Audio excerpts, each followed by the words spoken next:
Hi friends, അപ്പോൾ ഇന്നിപ്പോൾ ഞാനൊരു പാവയ്ക്ക തീയൽ ഉണ്ടാക്കാനായിട്ടാണ് വന്നിട്ടുള്ളത്. അപ്പോൾ ഞാനൊരു ഇടത്തരം ഒരു പാവയ്ക്ക എടുത്തിട്ടുണ്ട്. കുറച്ച് ചെറിയ ഉള്ളി കനം കുറച്ച് അരിഞ്ഞ് ഇങ്ങനെ എടുത്ത് വെച്ചിട്ടുണ്ട്. അപ്പോൾ നമുക്കിത് എങ്ങനെയാണ് ഉണ്ടാക്കണമെന്നൊന്ന് നോക്കാം. പാവയ്ക്ക തീയൽ ഉണ്ടാക്കുന്നത് എങ്ങനെയാണെന്ന് നോക്കാം. വീഡിയോയിലേക്ക് പോകാം. അപ്പോൾ എല്ലാവരും ഇത് കയ്പ്പായതുകൊണ്ട് അങ്ങനെ ഉപയോഗിക്കത്തില്ല പാവയ്ക്ക. അപ്പോൾ നമുക്ക് കയ്പ്പ് കുറച്ചിട്ട് ഉണ്ടാക്കുന്നത് എങ്ങനെയാണെന്ന് നോക്കാം. ഞാനൊരു നല്ല ഒരു വലിയ കഷ്ണം ഒരു മുറി തേങ്ങ എടുത്തിട്ടുണ്ട്. പിന്നെ പാവയ്ക്ക അരിഞ്ഞ് വെച്ചിട്ടുണ്ട്. നമ്മുടെ ചെറിയ ഉള്ളി, കുഞ്ഞുള്ളി, ഇതാണ് ടേസ്റ്റ് കൂട്ടുന്നത്. അപ്പോൾ ഇത്രയും ഞാൻ എടുത്ത് വെച്ചിട്ടുണ്ട്. ഇനി ഒരു പാൻ എടുത്ത് വെക്കാം. നമുക്ക് തേങ്ങ, ഈ അരക്കപ്പ് തേങ്ങ ഇതിലേക്കിട്ടൊന്ന് മൂപ്പിച്ചെടുക്കാം. അപ്പോൾ ഈ തേങ്ങ മൂത്ത് വരുന്നതിന് മുന്നേ തന്നെ നമുക്കിതിലേക്ക് കുറച്ച് വെളുത്തുള്ളി, ചെറിയ ജീരകം, പിന്നെ ഇച്ചിരി മഞ്ഞപ്പൊടിയും കൂടെ നമുക്കതിൽ ചേർത്തിട്ട് ഒന്ന് ഇളക്കി കൊടുക്കാം. അപ്പോൾ ഇതൊന്ന് മൂത്ത് വരട്ടെ. അപ്പോൾ ഇതൊന്ന് നമുക്ക് ഇളക്കി കൊടുക്കാം. അത് പാനിലായതുകൊണ്ട് ഇത് പെട്ടെന്ന് റെഡിയായി വരും. അപ്പോൾ അതിലേക്ക് നമുക്ക് കുറച്ച് ചെറിയ അളവിൽ ഇത്തിരി പുളി ചേർത്ത് കൊടുക്കാം. എന്നിട്ട് നന്നായിട്ടൊന്ന് ഇളക്കി കൊടുക്കാം. തേങ്ങ ഒന്ന് മൂത്ത് വരട്ടെ. ചെറുതായിട്ട് കളറ് മാറിയിട്ടുണ്ട്. ഒരുപാട് ഫ്ലെയിം ആദ്യം ചെറിയ ഒന്ന് ലെവലിൽ വെക്കുക, ഒരുപാട് കൂട്ടണ്ട. നമുക്കൊരു മൺചട്ടി നമ്മുടെ അടുപ്പിലേക്ക് വെച്ചിട്ട് ഒരു കപ്പ് വെള്ളം ഒഴിച്ച് കൊടുക്കാം. അപ്പോൾ അതിൽ നമുക്ക് ഈ പാവയ്ക്കയും പിന്നെ നമ്മൾ ഈ അരിഞ്ഞ് വെച്ചേക്കുന്ന നമ്മുടെ കുഞ്ഞി ഉള്ളി ഉണ്ടല്ലോ, അതും കൂടെ നമുക്കൊന്ന് ഇതിലേക്ക് ചേർത്ത് കൊടുക്കാം. ഇപ്പോൾ ഞാനതിലേക്ക് കുഞ്ഞുള്ളിയും കൂടെ ചേർത്ത് കൊടുത്തിട്ടുണ്ട്.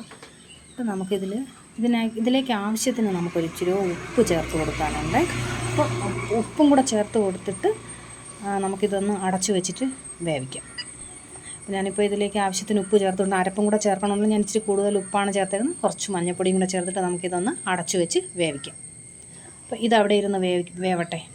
ആ സമയം കൊണ്ട് നമ്മുടെ ഈ ഇപ്പുറത്തിരിക്കുന്ന തേങ്ങ എന്തായെന്ന് നോക്കാം. അപ്പോൾ ഇതിലേക്ക് ഞാൻ ഒരു 4 സ്പൂൺ മുളക് പൊടിയും, കാശ്മീരി ചില്ലിയാണ് ചേർത്തേക്കുന്നത്, 4 സ്പൂൺ മുളക് പൊടിയും 2 സ്പൂൺ മല്ലിപ്പൊടിയും ചേർത്തിട്ടുണ്ട്.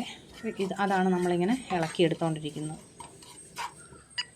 അപ്പോൾ ഇത് നമുക്കിനി മിക്സിയിൽ ജാറിലിട്ടൊന്ന് അരച്ചെടുത്തിട്ട് വരാം. അപ്പോൾ ആ സമയം കൊണ്ട് നമ്മുടെ അരപ്പ് ഇവിടെ റെഡിയായി വന്നിട്ടുണ്ട്.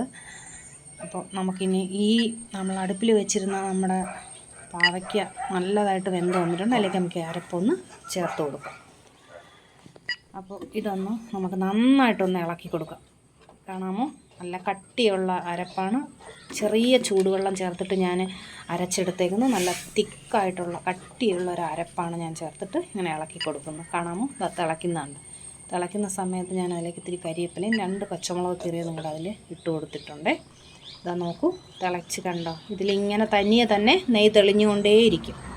നമുക്ക് ഈ കരിവേപ്പില ഒന്നിങ്ങനെ ഇട്ട് കൊടുക്കാം. നല്ല നെയ്യ് തെളിഞ്ഞുകൊണ്ടേയിരിക്കും.